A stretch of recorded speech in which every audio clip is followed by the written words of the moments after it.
Assalamualaikum warahmatullahi wabarakatuh, salam pencerahan. Pemirsa Berita TVMU kembali hadir menjumpai Anda dengan menyajikan sejumlah informasi yang cerdas dan mencerahkan. Di antaranya adalah informasi dari prosesi Ulustrum ke-13 SMA Muhammadiyah 2 Yogyakarta. Din Syamsuddin menanggapi rencana paket ekonomi jilid ketiga dari pemerintah. Serta informasi dari Festival Batik dari Yogyakarta. Bersama saya Boy Aditya, inilah Berita TVMU selengkapnya.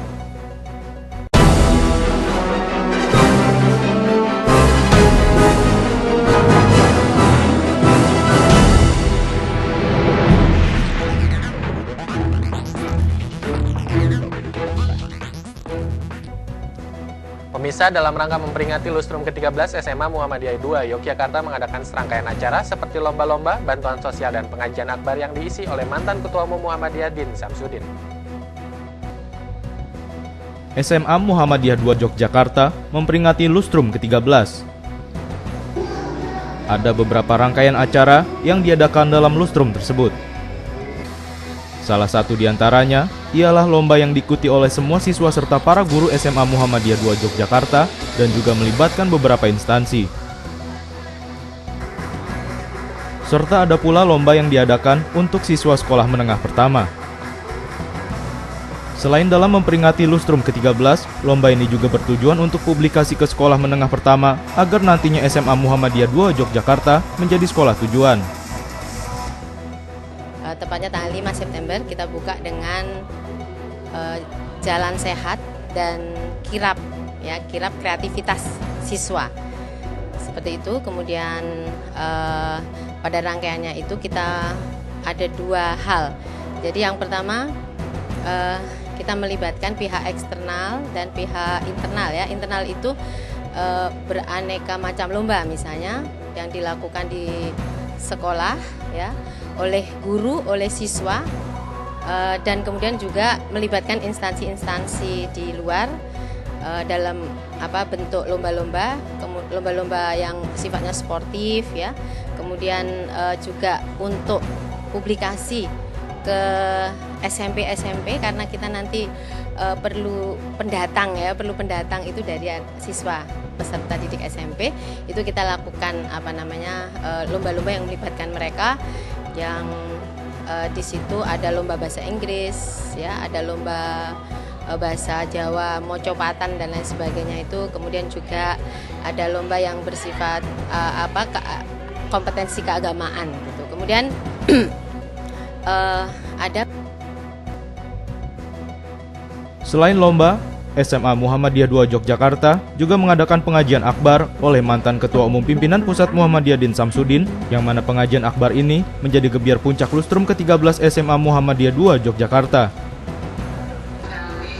Pengajian akbar tersebut dilaksanakan di halaman sekolah SMA Muhammadiyah 2 Yogyakarta. Dalam pengajian akbar yang dilaksanakan tersebut, sekolah mengundang beberapa tamu undangan, diantaranya para orang tua atau wali murid, guru, karyawan, dan tamu dari berbagai instansi. Kemudian juga ada pengajian akbar yang didatangi oleh Prof. Dr. Haji Muhammad Syamsuddin Din Syamsuddin. Itu tadi malam bertepatan dengan usia ke-65 SMA Muhammadiyah 2 Yogyakarta hari Jumat kemarin. Nah, sehingga alhamdulillah kedatangan Pak Din ini cukup menggembirakan dan cukup membanggakan kita, karena Pak Din memberikan kita semangat dan dorongan motivasi untuk melanjutkan estafeta amanat di SMA Muhammadiyah 2 Yogyakarta, sekaligus juga memberi semangat bahwa apa yang sedang bergejolak di Indonesia khususnya, dan peran kita sebagai umat persyarikatan Muhammadiyah ini bagaimana kita harus bergerak ke depan, dan Pak Din menyampaikannya dengan amat baik. Semua warga SMA, dari siswa, guru, karyawan, mantan guru dan karyawan, juga masyarakat ya, dan juga Muhammadiyah juga ikut senang ya, ikut terlibat semuanya di sini. Jadi program ini, Lustrum ini adalah milik bersama. Asrul Sabtono, Isfi Iswari Nilakandi memberitakan dari Yogyakarta. Acara Gebyar Puncak Lustrum ke-13 SMA Muhammadiyah 2 Yogyakarta menggelar pengajian akbar oleh Din Syamsuddin. Ia menyatakan bahwa dirinya turut berbangga atas prestasi yang telah dicapai oleh SMA Muhammadiyah 2 Yogyakarta. Semarak Lustrum ke-13 SMA Muhammadiyah 2 Yogyakarta menggelar pengajian akbar di halaman sekolah SMA Muhammadiyah 2 Yogyakarta. Dihadiri oleh para orang tua atau wali murid, guru, karyawan, dan tamu undangan dari berbagai instansi. Pengajian akbar yang merupakan acara Gebyar Puncak Lustrum ke-13 diisi oleh mantan Ketua Umum Pimpinan Pusat Muhammadiyah Din Syamsuddin. Di sela-sela acara tersebut, Din Syamsuddin menyatakan bahwa dirinya turut berbangga atas prestasi yang telah dicapai oleh SMA Muhammadiyah 2 Yogyakarta. Saya berbahagia dan berbangga mengikuti dan mengetahui bahwa sekolah Muhammadiyah yang bernama SMA Muhammadiyah 2 di Yogyakarta ini telah mengukir banyak prestasi baik dalam bidang akademik, terlibat di OSN, Olimpiade Sains Nasional, dan juga dalam bidang seni budaya olahraga ya. Dan oleh karena itu saya sangat yakin bahwa SMA Muha di Yogyakarta ini akan bisa menampilkan prestasi-prestasi yang lebih baik lagi pada masa yang akan datang. Asrul Sabtono, Isfi Iswari Nilakandi memberitakan dari Yogyakarta. Mengenai akan diluncurkannya paket kebijakan ekonomi tahap ketiga oleh pemerintah, Din Syamsuddin menyatakan bahwa paket kebijakan ekonomi pertama serta kedua harus betul-betul dapat dirasakan dan langkah-langkah dalam menyikapi krisis inilah yang dirasakan paling penting. Pemerintah yang sudah menerbitkan paket kebijakan ekonomi tahap pertama pada awal September, disusul diterbitkannya paket kebijakan kedua pada akhir September ini. Diharapkan menjadi obat bagi perekonomian nasional. Din Syamsuddin, mantan Ketua Umum Pimpinan Pusat Muhammadiyah, di sela-sela acara Lustrum ke-13 SMA Muhammadiyah 2 Yogyakarta, menyatakan pendapatnya mengenai akan diluncurkannya paket kebijakan ekonomi ketiga pada awal Oktober.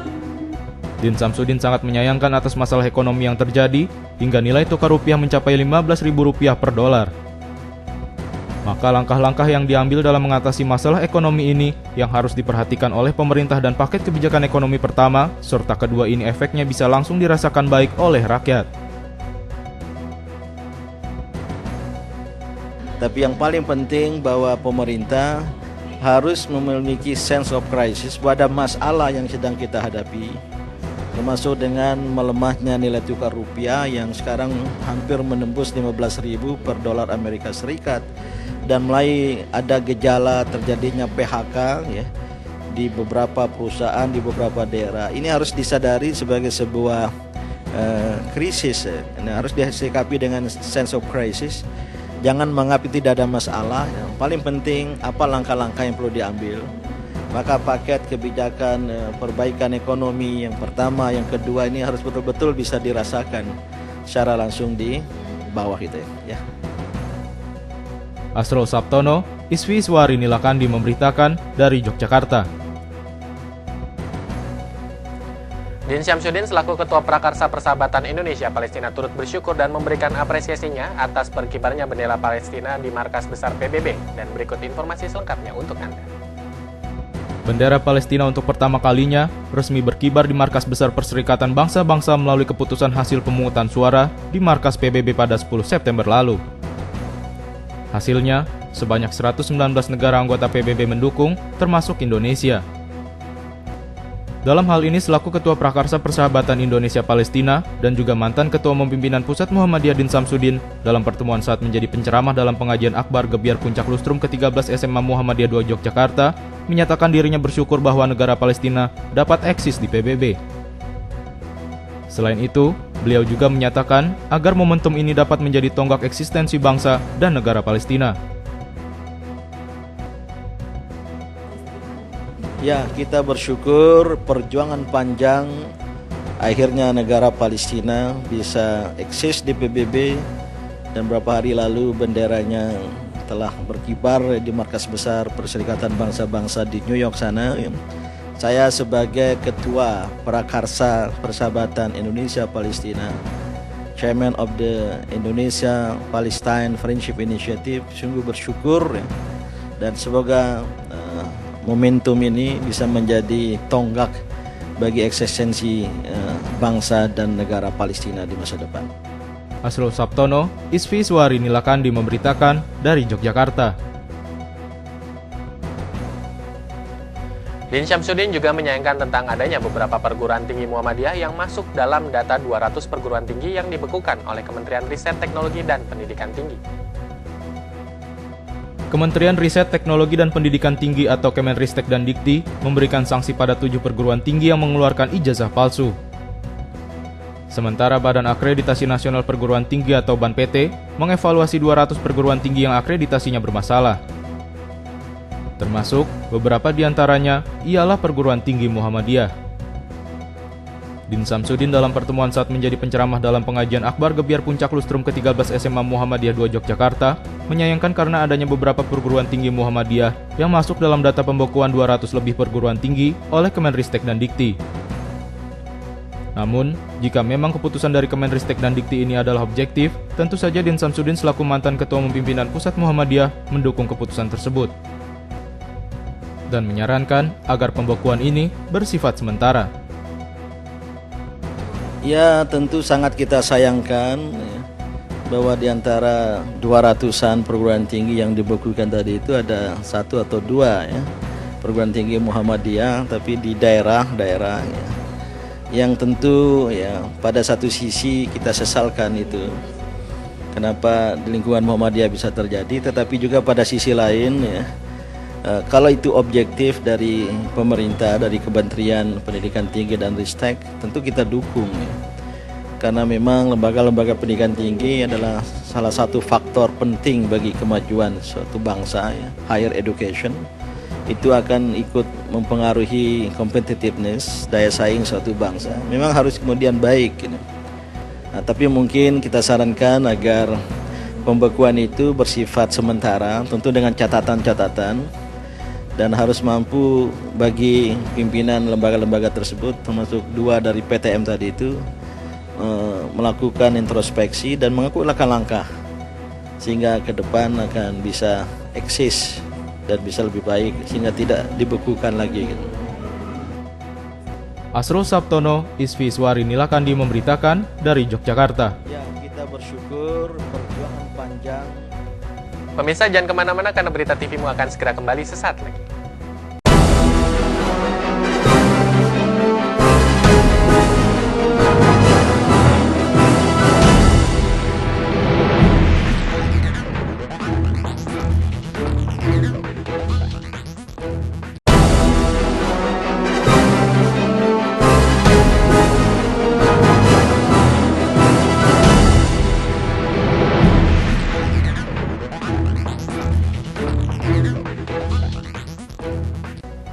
Pemirsa, terima kasih masih bersama kami dalam Berita TVmu. Majelis Ekonomi dan Kewirausahaan Pimpinan Pusat Muhammadiyah menggelar silaturahmi dan konsolidasi gagasan bagi jajaran pengurus periode 2015-2020. Kegiatan tersebut diharapkan dapat menjadi awal perwujudan dari gerakan ekonomi sebagai pilar ketiga Muhammadiyah. Hal tersebut disampaikan oleh Ketua Majelis Ekonomi dan Kewirausahaan Muhammad Naji di depan para anggota Majelis Ekonomi dan Kewirausahaan periode 2015-2020 dalam acara serah terima jabatan dan silaturahmi. Menurutnya, pengembangan ekonomi Muhammadiyah saat ini sangat tertinggal jauh dibandingkan dengan pilar Muhammadiyah lainnya seperti pendidikan dan kesehatan. Anehnya, konsolidasi ekonomi Muhammadiyah dari pusat, wilayah, daerah, dan ranting tidak tertata sama sekali. Untuk itu, dalam kepengurusan Majelis Ekonomi dan Kewirausahaan Pimpinan Pusat Muhammadiyah yang baru, menginginkan agar program ekonomi Muhammadiyah menjadi program untuk mendukung pemberdayaan dan kesejahteraan warga Muhammadiyah. Ekonomi itu sebagai pilar ketiga kekuatan perserikatan, ini yang pada dasarnya itu belum tergarap sama sekali. Ini kita butuh kerja keras daripada Majelis Ekonomi Kewirausahaan PP Muhammadiyah ini. Kita untuk ke arah ke sana, kita harus mencari orang-orang yang kompeten dan profesional. Sehingga itulah yang harus saya minta waktunya untuk mengembangkan Majelis Ekonomi. Yang kedua, Selain itu saya juga memunculkan kader-kader muda Muhammadiyah yang concern terhadap pengembangan ekonomi persyarikatan. Dari situlah saya berharap kinerja dan kerja Majelis Ekonomi ke depan akan lebih baik sesuai dengan harapan persyarikatan. Salah satu kendala pengembangan ekonomi Muhammadiyah yang terjadi selama ini adalah tiadanya blueprint yang jelas terkait pengembangan ekonomi Muhammadiyah. Kemudian di Muhammadiyah belum ada orang yang tepat dalam mengembangkan ekonomi di masing-masing bidang. Maka dari itu Muhammad Najih menambahkan perlunya sinergitas amal usaha dan majelis atau ortom di bawah Muhammadiyah. Sementara itu Ketua Isyah dan sekaligus Wakil Ketua Majelis Ekonomi dan Kewirausahaan Pimpinan Pusat Muhammadiyah Latifah Iskandar mengatakan akan terus mendorong kaum perempuan Muhammadiyah untuk aktif dalam mengembangkan ekonomi. Di antaranya adalah menciptakan entrepreneur muda.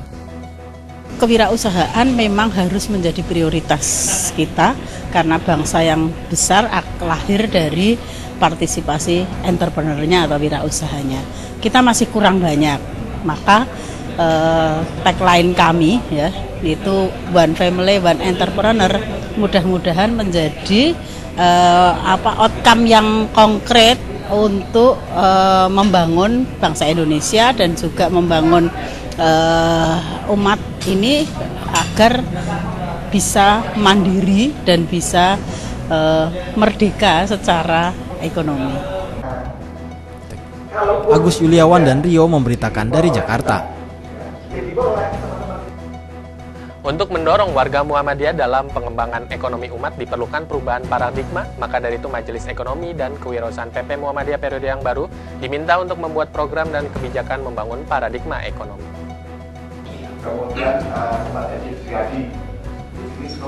Hal ini dikatakan Ketua Dewan Pakar Majelis Ekonomi dan Kewirausahaan Pimpinan Pusat Muhammadiyah, sekaligus Ketua Komite Ekonomi dan Industri Nasional Sutrisno Bahir dalam acara serah terima jabatan dan silaturahim Majelis Ekonomi dan Kewirausahaan Pimpinan Pusat Muhammadiyah di kantor Pimpinan Pusat Muhammadiyah Jakarta. Menurut Sutrisno Bahir, untuk menumbuhkan semangat ekonomi dan kewirausahaan di Muhammadiyah diperlukan otak kanan dan paradigma baru. Dengan adanya Muhammadiyah mengembangkan ekonomi, maka akan menumbuhkan konsolidasi ekonomi untuk mensejahterakan warga Muhammadiyah. Maka dari itu, perlunya perencanaan program yang strategis.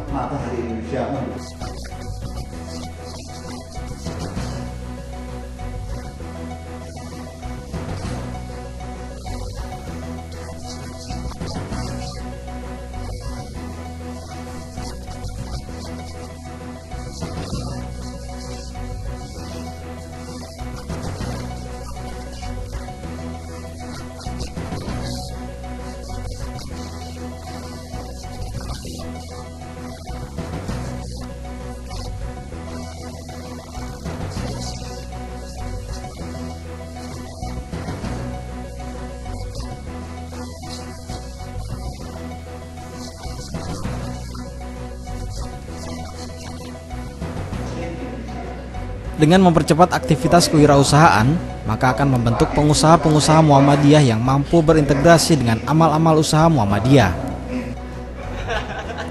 Agus Yuliawan dan Rio Prasetyo memberitakan dari Jakarta. Salah satu program pengembangan ekonomi yang dilakukan oleh Majelis Ekonomi dan Kewirausahaan Pimpinan Pusat Muhammadiyah periode 2015-2020 adalah menumbuhkan lembaga keuangan mikro atau LKM. Dengan adanya LKM, maka warga Muhammadiyah akan mampu membangun ekonomi umat secara berjamaah. Hal ini diungkapkan oleh Ketua Pengembangan Lembaga Keuangan Mikro, Majelis Ekonomi dan Kewirausahaan Pimpinan Pusat Muhammadiyah Aris Mufti dalam acara serah terima jabatan dan silaturahmi Majelis Ekonomi dan Kewirausahaan Pimpinan Pusat Muhammadiyah di kantor Pimpinan Pusat Muhammadiyah Jakarta. Menurutnya, keberadaan LKM sangat penting sekali bagi Muhammadiyah karena bagian dari financial inclusion. Apalagi Muhammadiyah merupakan organisasi Islam terbesar yang memiliki para kader intelektual dan pengusaha. Seharusnya mengambil peran aktif agar financial inclusion bisa tersebar di mana-mana.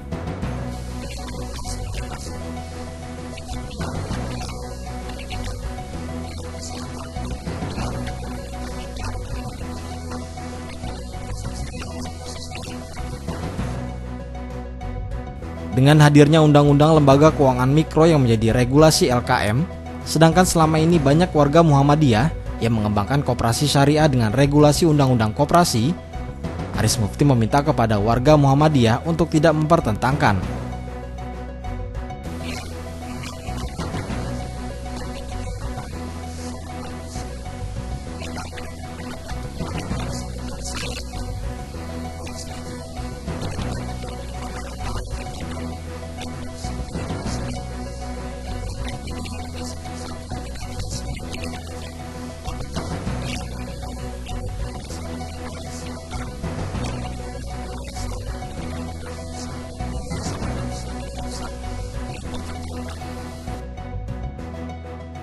Agus Yuliawan, Trio Prasetyo memberitakan dari Jakarta.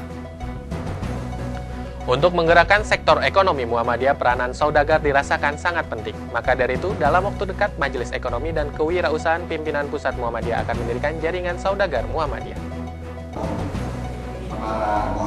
Keberadaan saudagar Muhammadiyah selama ini belum nampak sama sekali, apalagi untuk merealisasikan ekonomi Muhammadiyah sebagai pilar ketiga perlu peran dari saudagar. Tanpa peran saudagar, maka sangat sulit membicarakan kesuksesan ekonomi Muhammadiyah. Hal ini dikatakan oleh Wakil Ketua Majelis Ekonomi dan Kewirausahaan Pimpinan Pusat Muhammadiyah periode 2015-2020 Bambang Wijanarko dalam acara serah terima jabatan dan silaturahmi Majelis Ekonomi dan Kewirausahaan di kantor Pimpinan Pusat Muhammadiyah Jakarta. Terkait dengan itu, Bambang bersama Majelis Ekonomi dan Kewirausahaan dalam waktu dekat akan membentuk jaringan saudagar Muhammadiyah sebagai kekuatan baru pengembangan ekonomi Muhammadiyah. Ini sesuai amanat dari Muktamar Muhammadiyah di Makassar kemarin. Itu memang mengamanatkan agar kita memberdayakan dan meningkatkan saudagar Muhammadiyah di seluruh Indonesia. Karena apa? Karena mayoritas para saudagar Muhammadiyah dari pusat maupun di daerah itu tidak terakomodir di dalam kepengurusan Majelis Ekonomi. Nah, salah satunya untuk menggerakkan sektor ekonomi di Muhammadiyah harus melibatkan saudagar. Nah, kalau mau melibatkan saudagar, nggak mungkin mereka terakomodir seluruhnya ke dalam Majelis Ekonomi, baik yang di pusat, wilayah, daerah maupun cabang. Solusinya adalah jaringan saudagar Muhammadiyah.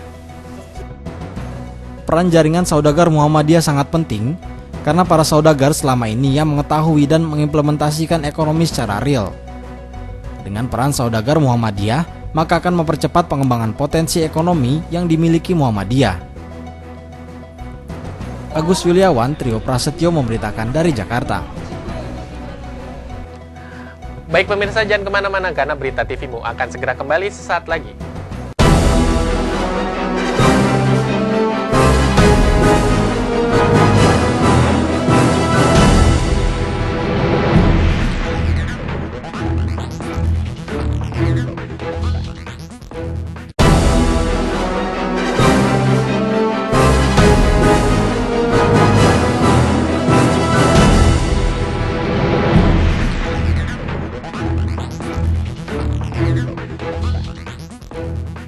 Pemirsa, terima kasih masih bersama kami dalam Berita TVmu. Ditetapkannya Yogyakarta sebagai Kota Batik Dunia oleh World Craft Council atau WCC pada 2014 lalu, Dinas Perindustrian, Perdagangan, dan Koperasi Yogyakarta menggelar Festival Yogya Kota Batik Dunia. Di samping itu, dalam festival ini juga terdapat lomba kreasi oleh-oleh makanan khas Yogyakarta, yang mana acara tersebut diharapkan dapat mendukung sektor pariwisata dalam bidang kuliner tradisional khas Yogyakarta. Berikut informasi selengkapnya untuk Anda.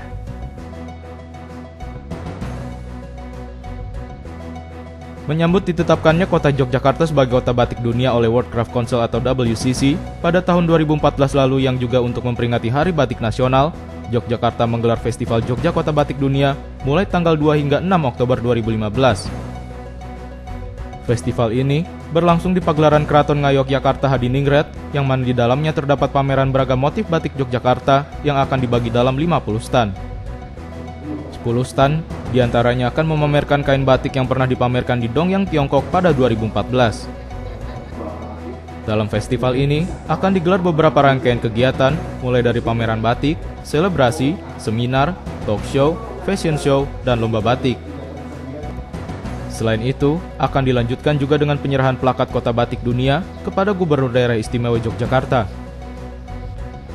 Selanjutnya, Untuk puncak festival pada 5 Oktober akan diisi dengan kegiatan selebrasi terpilihnya Yogyakarta sebagai kota batik dunia dan diakhiri dengan acara lelang batik.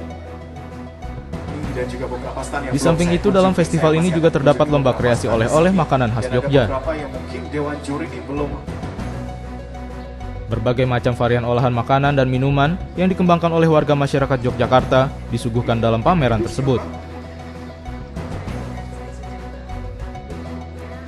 Tujuan dari diadakannya lomba kreasi oleh-oleh makanan khas Jogja ini, selain untuk menciptakan kuliner unggulan yang dapat dikembangkan melalui potensi yang ada di Jogja, juga diharapkan dapat mendukung sektor pariwisata, terutama dalam bidang kuliner tradisional khas Jogja.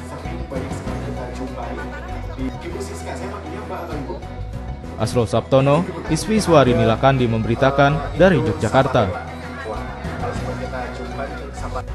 Pemirsa, informasi tadi sekaligus menutup perjumpaan kita pada kesempatan kali ini. Saya Boy Aditya dan tim redaksi yang bertugas pamit undur diri dari hadapan Anda. Salam pencerahan. Wassalamualaikum warahmatullahi wabarakatuh.